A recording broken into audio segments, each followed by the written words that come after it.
What's going on, guys, and welcome to another video. In this video I'm going to cover weight loss plateaus and what to do when you hit a wall. Now when I say hit a wall, I mean when your body starts to stop losing fat or your weight just doesn't go down in general anymore. Once again, just want to say thank you to all my new subscribers. Sorry, my cat's like attacking my tripod.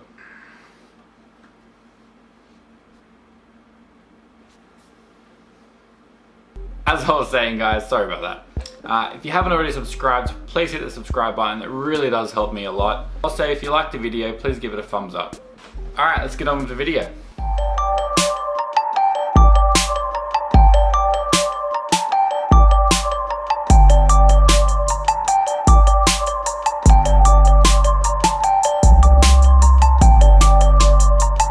Alright, so when you're dieting and you're in a calorie deficit, you are going to hit a plateau. So weight loss is going to stall. Your body's going to stop burning fat and you're going to stop losing weight. The best way to overcome this is you can do one of three things. Hit your maintenance calories for about a week. You can increase your activity level, or you can start to decrease calories even further. When you hit a plateau, the best thing I suggest doing, depending on what your ultimate goal is, I hit a plateau about 7 weeks ago. 7-8 weeks ago, and what I did is I hit maintenance. This was a good place for my body to hit a plateau because that was the festive season. Christmas was just around the corner when I hit a plateau, and pretty much what I did is I used my plateau as an advantage over the Christmas break. So what I did is, with all the family get-togethers and all the extra food, I used that to my advantage and I tracked my calories still, and I just hit maintenance for about 2 weeks. Now with weight loss, I weigh myself every day, not because I have to or I need to, because I want to. Now my weight fluctuates like crazy. It depends on how much water I've had, when I ate my last meal, was it later at night, how many carbs I had, digestion. There's so many factors that come into play. You can't rely on daily weight as a measurement. What I suggest to do is weigh yourself once a week, preferably every Sunday, and if your weight is lower than the week before, then you are on the right track. If it's still the same or it's gone up a little bit, give it another week on your diet and keep it as strict as you can, and then weigh yourself the following Sunday, and if it's gone down, then your diet's working for you. So stay on it and be consistent with that, because you know it will work in long term.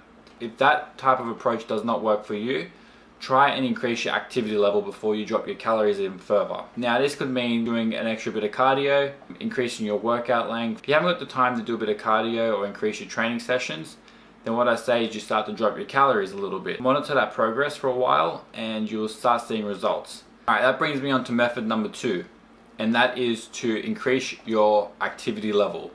Now what I mean by this is either doing a bit of like cardio throughout your day and adding that into your training, or increasing your overall training session time. If you haven't got the time in the day to do that, I suggest adding more supersets to your workout or changing up your workout.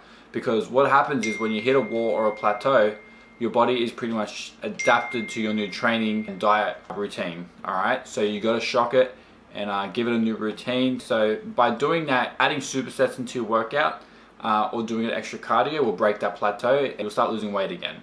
Alright, and that just brings you on to method 3, and that is dropping your overall total calories per out the day. Now, I'm in prep at the minute, and I'm training in the morning. I don't train for very long. I'm in the gym and I'm out within 40-45 minutes. So my sessions are very quick, but they are very intense. I'm doing supersets, I'm not stopping, I'm not talking. Always got a timer, 1 minute rest periods, and I'm stuck into it. My heart rate is constantly elevated and my body is always more or less adapting to a different workout each week. So no workout's more or less the same.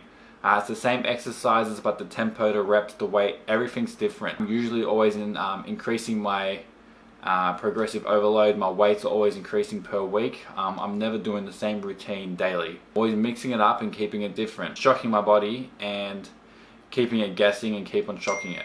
When telling people what to do when they hit a plateau is I always leave dropping calories to the last, because the last thing you want is to have really low energy. Now I understand if you're competing like me, dropping calories is something you're going to be pretty low calories within the last few weeks of comp prep anyway, and increasing your activity level is pretty hard when you pretty much don't have any energy anyway. So what I suggest is always leave dropping calories to your last resort. You're in my camera space. Don't attack the camera. Odin. Sorry about that, guys. So, if your body's hit a plateau, you've hit a wall, you're no longer dropping fat or losing weight. So increase your maintenance calories, method 1, and then do that for about a week or 2, and then come back into your diet, and your body should start adapting to your diet again, and you should start dropping weight. Second, increase your activity level. If you don't have the time to add in the cardio, what I want you to do is try to add supersets to your workouts, and maybe decrease your rest time. So if you're resting for about a minute and a half, a minute, drop it to about 45 seconds and just start incorporating supersets into your workout. Therefore, you're going to keep your heart rate elevated and you're going to shock the body and put it in a more fat burning zone. Do that for a week, and if that doesn't work, start lowering your daily calories. So maybe start dropping them 100 calories per day and see what happens and adjust from there accordingly. After doing all that, you will come back onto losing fat, and then keep doing that until you hit another wall. And then same thing, start from method 1. The only reason I won't suggest increasing your calories on maintenance if you're in comp prep. I'm 7 weeks out on Sunday, and if I start increase my maintenance for a week or 2, my body's not losing fat and it's not burning fat. So I'm a week or 2 weeks behind. So what I tend to do is increase my activity level, incorporate more supersets, or decrease my rest time, and that will just keep my heart rate elevated.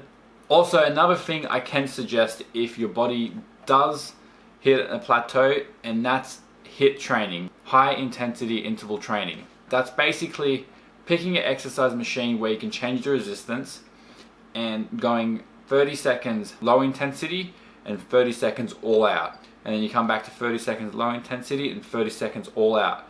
Do that for about 12 or 15 minutes, 2 to 3 times a week, and you will literally see your fat melt off. Another benefit you get with high intensity interval training is the afterburn effect. Now, this is why I love HIIT so much when I'm trying to cut weight and burn fat. Pretty much, you can stay on the treadmill for an hour and you can see the numbers that you've burnt, between 450, 600 calories, depending on the pace, the incline and all that. Or you can do 15 minutes interval training, high intensity interval training, and only burn anywhere between like 150 to 200, even less sometimes, but you get something that's called the afterburn effect. Now, the afterburn effect essentially raises your total daily energy expenditure. Basically, your metabolism is on fire, it is racing throughout the day. So you are burning more calories throughout the day after you hit session for a total of 24 hours. So you're literally burning calories while you're like sitting down, sleeping, or just doing nothing, compared to if you do light steady state cardio, so walking on a treadmill for an hour or so. Your body's not going to go into an afterburn effect doing that. So I suggest incorporating HIIT. That is a bonus. If you do not enjoy it, do the cardio you do enjoy. I'm not going to say don't force yourself to do HIIT unless, once again, you're in comp and you're competing. It's a totally different story, guys. But for general day-to-day health, if you hit a weight loss plateau, follow those 4 methods, including the HIIT, and you will see results. You will break through your plateau. Continue that, you will see results. You break your plateau and you continue losing weight. And then pretty much rinse and repeat until you hit another wall. So, another 6, 8, 12 weeks, as soon as you hit a wall with that new training routine, whatever method you chose, do it again and use the best method that worked for you previously, and then there you go. That's it, guys. I hope you liked the video. If you enjoyed the video, please give it a thumbs up. If you haven't already, please hit the subscribe button for future content and giveaways. Alright guys, take it easy. Hope you have a good one. See ya.